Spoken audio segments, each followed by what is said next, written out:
Welcome back to Senate Education. We have now Wendy Koenig and this is Erica Cayero. She's the Vice Provost for Student Affairs at UVM. Welcome. Glad you're both here. We're talking about S120 and Act relating to post-secondary schools and sexual misconduct protections, which was put in by Senator Hashim yesterday. We had a walkthrough, and now we're at the stage of trying to seek their thoughts, testimony from our state colleges, UVM, and our independent colleges, with the hopes of moving parts or all this year, depending on the wish of the sponsor as well as the committee. So with that, great. Thanks. Thanks a lot for having us in. Good to see you guys again. So having read through this, albeit briefly, I think the good news is that many of the things that you're asking for are things that we're already doing at the University of Vermont. I'll go through the different sections of the bill quickly and ask Erica, who is the expert on this topic on campus, to also add her thoughts. And then I've got a couple of clarifying questions if that's okay. Sure. So in terms of the sexual misconduct campus climate survey, I understand that you'd like the Intercollegiate Sexual Harm Prevention Council to create that survey. We currently do campus climate surveys at UVM already.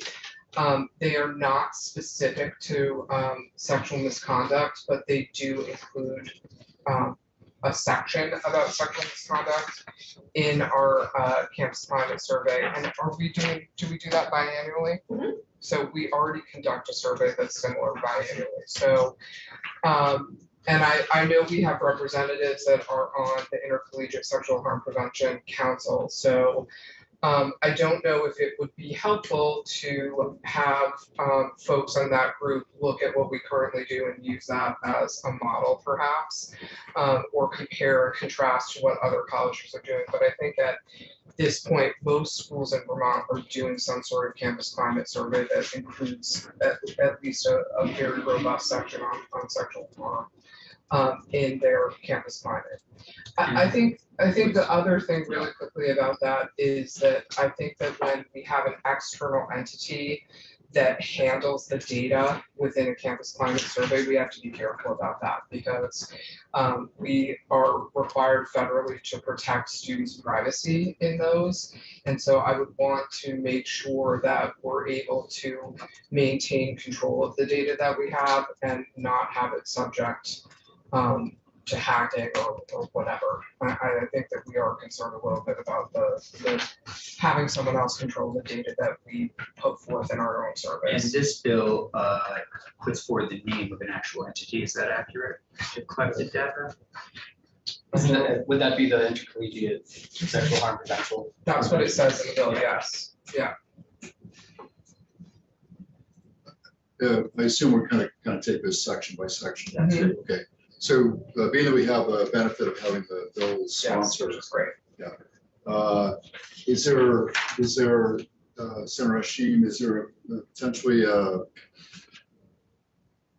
perception of a conflict of interest? The university is developing its own climate survey, and then it needs an outside body, or I think I'm thinking of just possible scenarios. I mean, there have been, and this is just anecdotal, but and I'm not saying it's UVM or necessarily even in Vermont, but anecdotes of universities that try to sweep allegations under the rug in order to avoid PR disasters. And that's just the first thing that's coming into my mind about the issue. I'm wondering if, when we look at the Prevention Council, I'm just going to refer to it as that because it's a mouthful. Would it be helpful if we put in a provision saying that they have to utilize best practices when it comes to data storage and confidentiality? Would that be helpful in any way, or is that kind of too broad? Well, data storage is a piece of it. I think that's a piece of it. But then how the data are used is I think something that transcends many areas of the inquiry and challenge. it's not limited as a relevant factor in the area of campus climate or sexual harm, sexual violence. The ways that data are used, interpreted, misinterpreted, used selectively, that would be something to really be thorough and thoughtful about. It could be worthwhile to ask the Prevention Council to testify, and also maybe after they testify, I think after we hear from all the witnesses, it might be good to have the network come back to answer any of these questions that I don't have a concrete answer to, but I mean, obviously that. I haven't run this by Erica yet, but a thought that I just had is that, for those institutions that are currently already conducting campus climate surveys, potentially what we could do is just amalgamate the data and share it with the Prevention Council to say, here's what we do, but not have it be broken out by specific individual data so that there's less of an issue with data breach type of situations. I wonder if there's anything to Senator Hashim, is there a concern in some ways that you're hearing perhaps from the violent prevention groups that they're not comfortable talking to the university, like letting the university know this? And that's why there's That is. I don't know. Not off the top of my head, Okay, but yeah, not off the top. okay. I mean, what I mean by that, by the amalgamation, the surveys are not, you don't put your name on the survey, right? They are anonymous. Even the EV guys, Yes. right, okay. However, I wouldn't want to give individual data that someone, if there's some case that's in the Right. news and someone could see a piece of data that they could conflate to that particular case, we're very cautious about that. And so that's sort of what I mean. But it's not like if you're a student at the university that fills out your climate survey, you're not putting your name on it. It's an anonymous survey. And right now, if the student wanted to, he or she could go to, well, I guess I'll hold the question for now. Okay. Okay, so I'll move on to part 2, so the creation of confidential resource advocate. So a bit of context. So for many years, UVM had, I think, several people who worked as confidential resource advocates. And I think all of you will recall that about 4 years ago, we had some major unrest on campus about the issue of sexual violence. We had some protests. The students on campus gave the administration a list of 17 demands, all of which we met. And one of those was that we were not serving students well enough by having those confidential advocates. We're a large campus, we have 13,000 students, so we didn't have enough people that were there all the time, day and night, on holidays, whatever, to meet the needs of students for reporting, for counseling, for confidential conversations, etc. So we've changed our model, which was one of the things that students asked us to do, and we now contract with a company called Hope Works that has counselors who are available 24/7, 365 days a year. So whether students are on campus or they're home or elsewhere for break, they're able to access those people all the time. And we find that for the university, being such a large campus, that works better than having several individual people who are around to be confidential advocates. So I think that the way the bill is written, I don't know, Senator Hashim, if you think that that would be in compliance. It seems to me that it isn't, the way that the language is, but I actually think that the way we're running this piece now is superior to having 1 or 2 people on campus in those roles. Yeah, I think, I'm looking at, like, it starts on page 3, line 20, and then it says, an institution with fewer than 1,000 students may, in the alternative, partner with a local victim advocacy organization to provide an advocate, going on to page 4. Obviously, a lot more than 1,000 students at UVM. Yeah. But you are partnering with another advocacy organization, which is coming from the students. And I mean, I want to do what the students want as it relates to safety on campus. So if what you're doing now is much better, then I think we should reword that a bit. I don't know that there necessarily needs to be the 1,000, after hearing what you say, I don't know that there needs to be the 1,000 student caps, because each school is different and can access different resources. Yeah. So, you know, whatever works best and whatever the students need.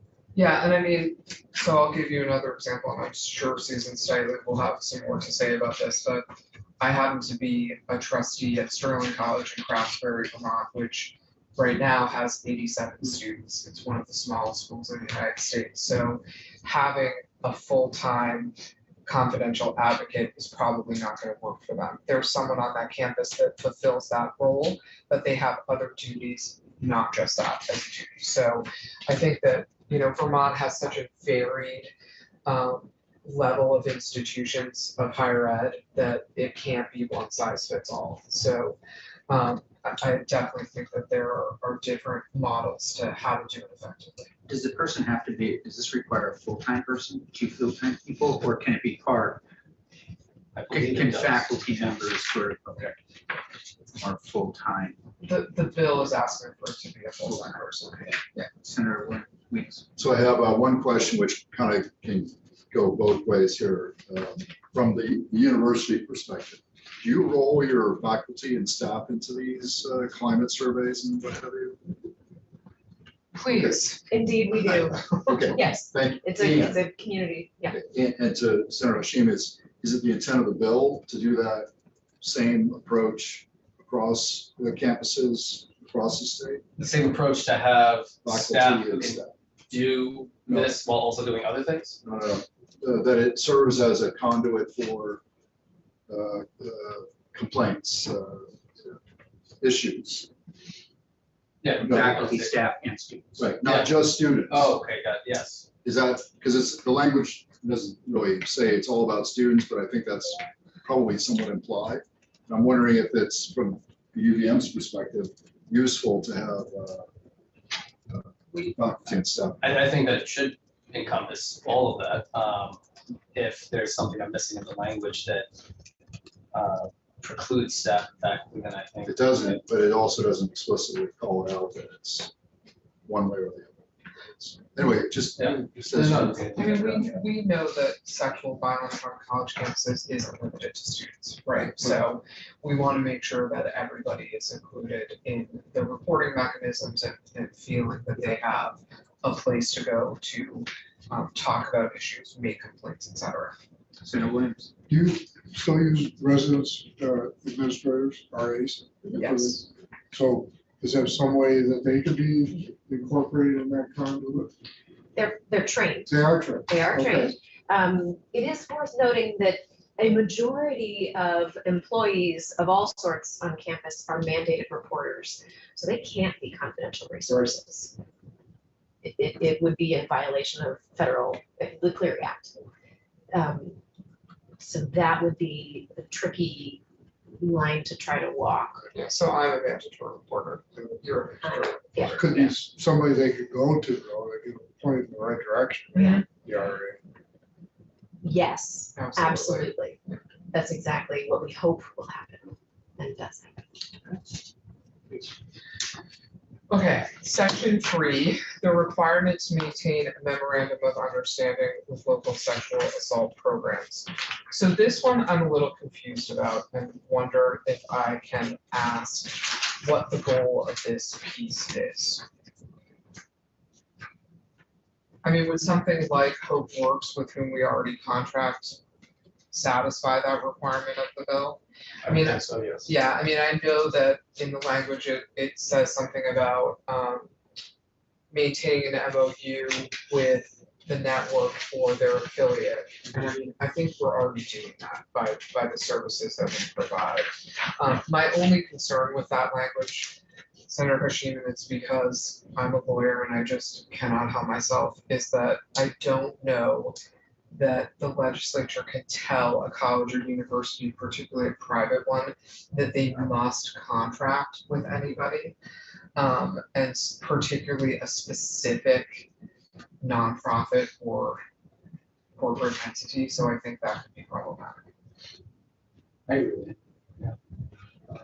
But I mean, if maybe the way to sort of reframe it a little bit is to make sure that all institutions of higher ed have local sexual assault programs that students have access to. And at the very least, maintain a list where that can be easily found, like published on their website, or the folks that work in the Title IX office must have access to that and be able to counsel people on where to obtain services that they need. I mean, I know we're currently doing that with HopeWorks and others, and I'm sure that other campuses have different ways that they do it. But I think it would probably be better to not name a particular organization that they have to contract with. Number 4. Erica, I'll let you speak to this section.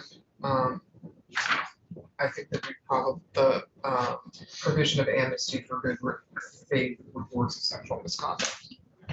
You need to do that anonymously already. We do. Yeah, we already have that, so I don't see a problem. When you say anonymously, do you mean that person who's reporting will have amnesty for any other surrounding violations? So like if they're at a party drinking? Yes, Yeah. we already have All that. right. I just wanted to make sure I asked that. Yep. That is something that we're currently doing. Requirement to provide annual awareness programming and training, we already meet that. Would you like to say anything about some of the things that we're currently doing, just to? Yeah, sure, absolutely. We look to the CDC for their model of public health. And then within that, the social ecological model that positions all of us at the center of a series of increasingly, big rings or communities, if you will. And the prevention model goes, it's primary, secondary, tertiary prevention, and tertiary prevention includes response. So it's a cycle. And our model of training and education that supports prevention, which is really where we want to be doing the most work, but we clearly are undertaking efforts and work across the spectrum. It includes, so all of our prevention work is informed by the awareness and the reality that we're all part of multiple communities, that we have people at multiple stages of development in multiple complex relationships. You get where I'm going with this, like it's complex. And so the training can be as basic as all students are trained annually using computer-based modules that are updated annually. On topics like consent, healthy relationships, reporting, and so forth. And then over time, as students develop, different topics may become relevant, or the same topics may need to be trained repetitively because your experience changes as a person. So coming into UVM as an 18-year-old, you were in high school 3 months ago, now you're going to college, there are pieces of information that you really have to have that will make sense to you differently 12 months from now, because you have been walking around the planet a little longer, you have been, you have just been in a very different environment, exposed to different kinds of variables and relationships in that environment. We do provide additional training for several populations, which it actually, we're into the thousands of students at that point, all of our club sports, all of our varsity sports, all of our Greek organizations, you get the idea. So communities where there is a particular culture that students are joining, that contains formal and informal components. Informal would tend to be those social activities where we see instances that really can be of concern occur. We want to make sure that students who are regularly, predictably in those contexts have more frequent opportunities to interact with information, with training, and also with those refreshers. And so in some cases, we're training students on a semesterly basis. And this is what students asked for, by the way. Students were very, very clear with us, and we've been really attentive to listening to students who are the experts on their own experience. I'll pause there. Thank you. And then the last piece about repealing the sunset on the prevention council, I have no issues with that. So, I mean, I think that is a place where all of us are able to get together and talk about best practices and learn from one another. So that's great. Thank you for the opportunity to speak on the Sure, show. thank you. This is definitely helpful. Yeah. Yeah, thank you very much. Can the two of you stick around or no? Yeah. Because I think, why don't we, Susan Stipler?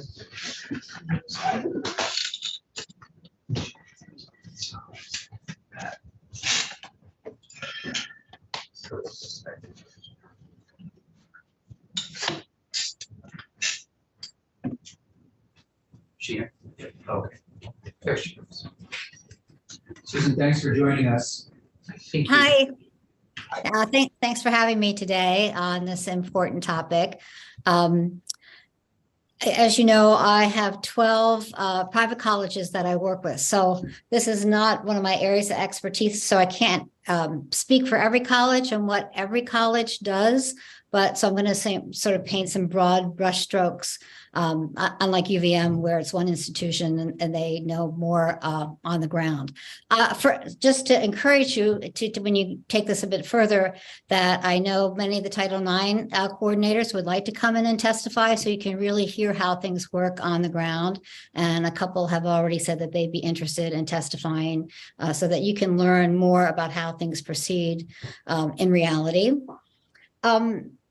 I would like to address some of the things that Wendy did as well. The campus climate survey, everyone does do that. That's a requirement of the federal government. And the Biden administration is, I believe, proposing more questions to be asked around this topic on the next climate survey. We've been waiting for the new Title IX regulations to come out. And I've learned that they're probably going to come out in May, although they have said that many times before. So we're sort of getting ahead of the gun. I think it would be good to wait and see what the new regulations require. Some of the requirements in here on page 3, numbers 6, 7, 8, and 9, they would not be easy to provide, perhaps in an anonymous way. So we have to be very careful, as Wendy mentioned, of FERPA requirements and sharing that information in any way and gathering that information. So those are things that I think we should look at a little more closely. Also on that page E, within 60 days that the survey should be posted and a summary submitted to the Vermont Network. That timeframe may be too short. It's a lot of information to collect and analyze and put into a report. So I would ask that you would reconsider that timeframe. And if we have some people coming in from the colleges themselves, they could address what would be a reasonable timeframe. Also, and I don't want to reiterate everything that's already been said, but the creation of the confidential resource advocate, even though that would not be required necessarily for schools under 1,000. Again, it's mandating a position, and the colleges would have to be hired. It would be a new hire. Most of the colleges all the colleges have a Title IX coordinator, and many have other staff that are involved very closely with these issues. So I'm not sure that is a necessary position that is needed. And if it is a necessary position, I think the state's going to require it. The state should provide some funding to the colleges for that position. We also have the same concerns about the and Wendy mentioned the memorandum of understanding with, I believe it's the Vermont Network that they're saying. So most of our colleges, many of them do work with local groups already. So requiring that they work with a member of the Vermont Network takes away their choice, which may be a better option than a member of the Vermont Network. So I would recommend that that not be a requirement, a specific requirement having to work with a member of the Vermont Network. Amnesty, everybody does have some type of amnesty in place, the next provision. So, I mean, one concern with the amnesty, and let me just find it, sorry,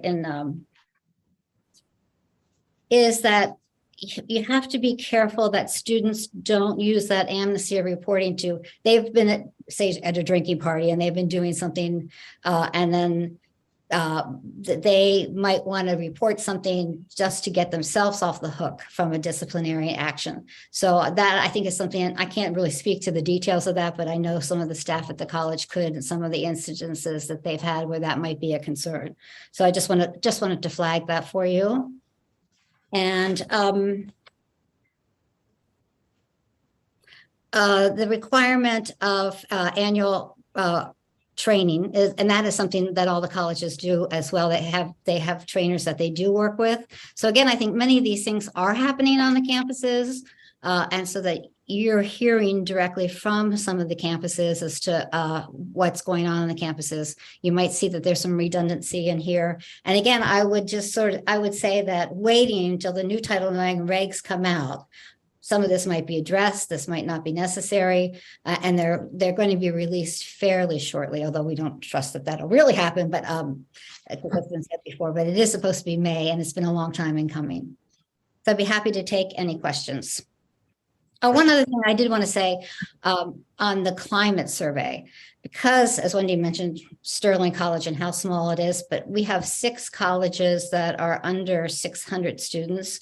So in some of the, we have to be careful about how things are published, because with small, if the details are published as they're sort of implying here that they'd like some of the information, students on campus will know who it is. So you have to be careful when you have a really small campus, how things are reported.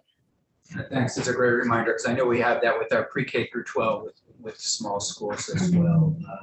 Not so much related to this, but test scores, all sorts of things. Senator Hashim. Thank you.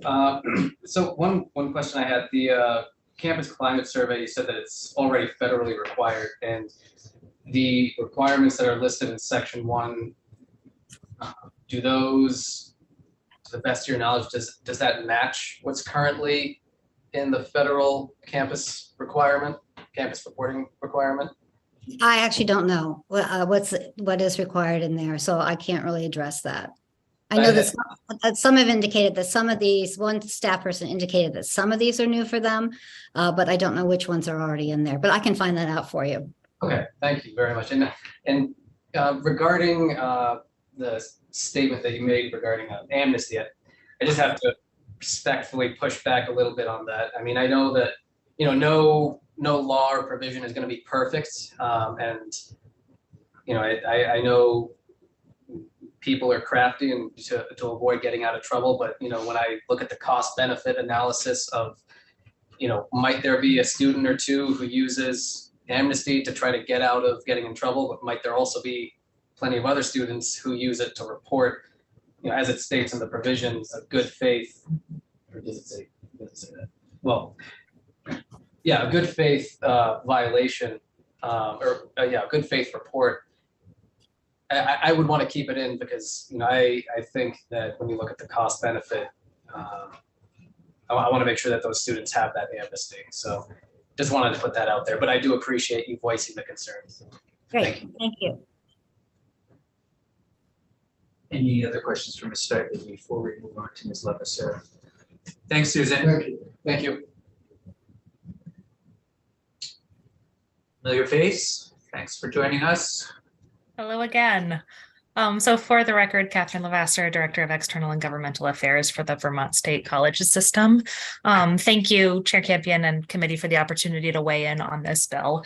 There is a lot of work being done in this area that we are fully supportive of across the Vermont State Colleges. And most core and central to all of our work is the safety and well-being of our students and employees.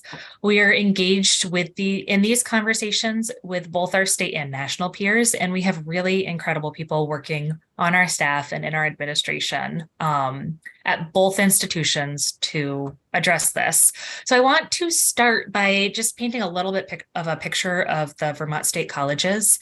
The Future Vermont State University and CCV have about 10,550 degree-seeking students and about 3,000 students in the workforce development program, so the non-degree programs across the institutions. We have 5 residential campuses, Castleton, Johnson, Linden, Williston, and Randolph, and 12 CCV learning sites around the state.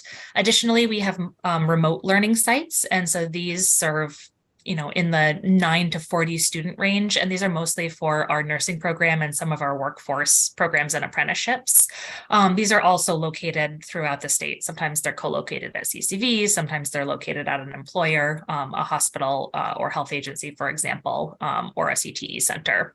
And we really support the goals of this bill. But like you heard from my colleagues, Wendy and Susan, a lot of this work is being done on our campus, is highly regulated federally. And then there are some student privacy concerns, and we agree with UVM's testimony in that regard. In section 1, one of the main pieces that has come out of this from our legal team is that this is a highly regulated area of federal law, and there are some changes forthcoming, hopefully this May. And we have some concerns about the compilation of data. So thinking about all of those different campus locations that we have, some of them are quite small. And like the independent colleges and like UVM, we do have concerns about what data is put forward and what becomes really identifiable when you're talking about a campus that maybe has 250 students living there residentially. Additionally, in section 2, we have some of these support mechanisms in place already at our institutions. And some of this is outlined actually in our board policies, so it's consistent across both institutions, CCV and VTSU. And so currently we offer advisors to assist both parties, the victim and the accused, involved in any sexual misconduct adjudicatory process. And additionally, the section that talks about, campuses of 1,000 students or more, there's a focus there on-campus resources. And for us, that presents a little bit of a concern given our statewide approach to student services and trying to figure out, how we square some of our learning sites with our larger campuses with the ask that's being made of us in this bill. And so additionally, section 3, we share the concerns that Wendy and Susan have outlined around the memorandum of understanding. And I also want to share that in terms of training, we are actually currently in the process of revamping our trainings so that it's consistent across the system. Previously, this was something that was done at the institution level. And what we are doing right now is putting in place both an in-house training that is available to in-person and virtual that covers the ask that is in this bill. And so as we're streamlining this, we've contracted with an external entity to provide the same training to everyone in the system, regardless of if you are virtual in person at a residential campus or at a remote learning site or a remote student. And then we're doing supplemental trainings that build on this and continue the training in the coming years. We also have a separate employee training that's done as a part of our employee onboarding. And then there are the follow-up trainings that our employees do year to year. On the amnesty protections, similar to the independent institutions and UVM, we do have a retaliation policy that's very clearly outlined in our board policy that deals with sexual harassment, sexual exploitation, dating violence, and assault. And I'm sorry, I'm just flipping back and forth between two documents here. And then in section 5, the annual awareness programming and training, as I said before, we are in the process of revamping the training that we offer. We do currently offer the training. We're in the process of making it a uniform training across both institutions. And I believe we're launching that this summer with the launch of the new university. So I'm happy to just pause there and take any questions the committee might have. Chair Campion. Catherine, thank you. It's good testimony. Same question to our UVM colleagues. Does your program include faculty and staff in reporting and training, et cetera? Yes, we have, similar to UVM, we have a significant number of employees of the institutions that are mandatory reporters, and all of our employees go through the training module. Okay, but is it also, for example, a reporting mechanism for a faculty member who happens to be a victim rather than just a faculty member? It's a different perspective. I believe so. I believe our policy covers, and I'm flipping to our policy now. Our policy covers students, faculty, staff, employees. Any other questions for Ms. Lavaseur or any of our other witnesses at this point? Senator Hashim. I do just really out of curiosity for Wendy, the legal issue of the state telling a private university contract with an organization, just what area of law would that fall under? What doctrine would it violate? I think it's a constitutional problem. Yeah. But I'll check in with our general counsel to confirm that. Okay. Yeah, no, I see that. I was really just curious. So, yeah, thank I you. think- will make sure I figure it out completely. For us,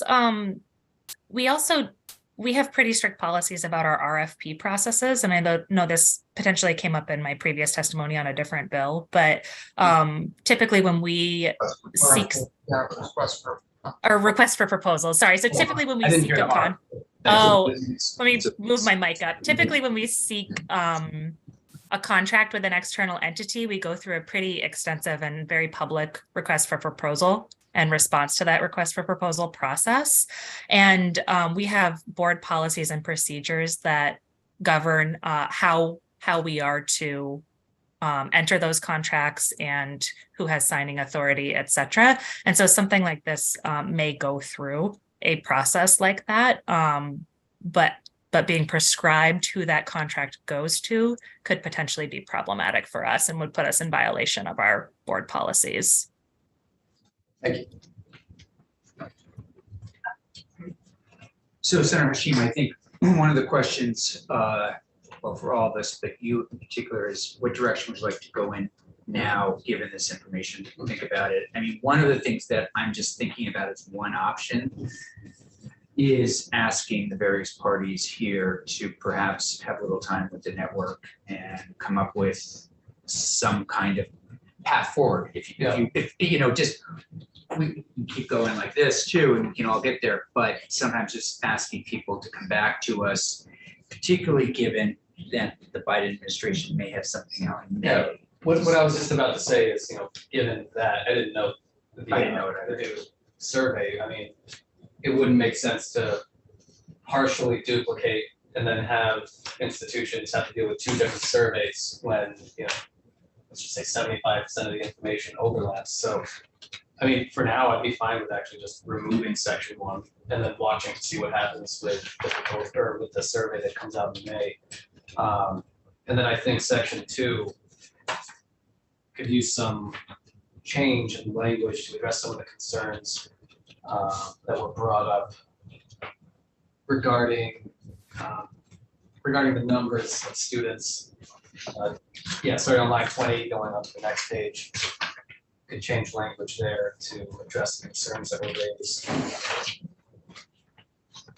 I mean, I would want to create something that is flexible because, you know, different, as we all know, different universities have different Needs. different needs and Cultures, yeah, so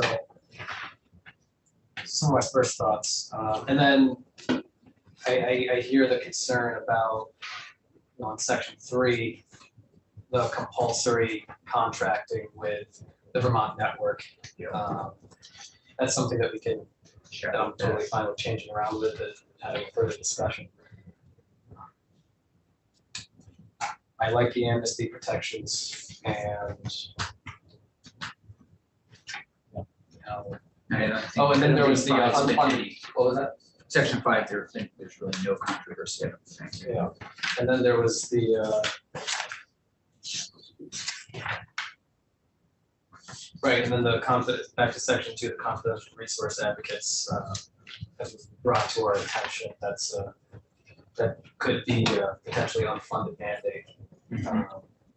And so we know from our previous conversations, some universities are, you know, dealing with, they're trying to make sure that they have good finances and wouldn't want to create something that's going to cost them more without providing some assistance for it. Yeah. Those are some of my initial thoughts. So What do you you guys think? What effort? just seems to put your hand up. Oh, I was just gonna say that I sent you in your email an outline of all of the things that will be in the new requirements under Title IX for the campus climate service. Thank you. Yeah, you're welcome. You guys got any thoughts? You know, I think your summary, I mean, and again, it's up to you and our group here. Do you want them to spend a little time trying to? I mean, I think that could be helpful, but also, I mean, I guess my question for you is, you know, what type of timeline are we on? Because I do also want to stick to what I've said in the past with focusing on things like complete CD testing, Yeah, universal yeah, school meals. yeah. Obviously, preventing sexual priority, assault is a big priority. So where, in your opinion, would this fit into the timeline? Is it, well, I think a couple of things here. Maybe we could ask the group here to come back and just answer the question, what would be the priorities in your mind that we should move forward with as soon as possible to make Vermont students safe? We can always be part of it. You can always put, you know, a section in a miscellaneous ed bill. Yeah, or the other piece is, are we okay, and give people an opportunity to have time over the summer, get back the information from the Biden administration and just continue forward with the bill in the winter of next year. And that's also, I look to you as a lead sponsor. I want to make sure you're comfortable with whatever way, you know, we go. Yeah, I think, well, yeah, let me think on it. Yeah, if you want to think about it, and if all of you could think about it, and maybe loop back to Senator Hashim in the next, maybe sometime early next week. Answering those two questions, really helping us with a path forward, some of the tippy top priorities that might need to be addressed this year. Or, you know, are there any sort of, is there low hanging fruit in this that we could add to a miscellaneous ed bill, recognizing that some of the other things we might need a little more time on? Given the serious nature of this conversation and the importance, I don't personally, but I'm not against it if it were a big priority, attaching this kind of bill to a miscellaneous ed bill. It seems that it would go on its own, have its own weight, maybe a little section could go, and we would ask for a rule suspension. That being said, the House may not take it up until next year. Yeah. So give us some thought and let us know what you'd like to do by 4:30. Okay. I know, sometime next week. Yeah, that would be great. Okay. Anything else? Okay, thanks, everybody. That was very helpful.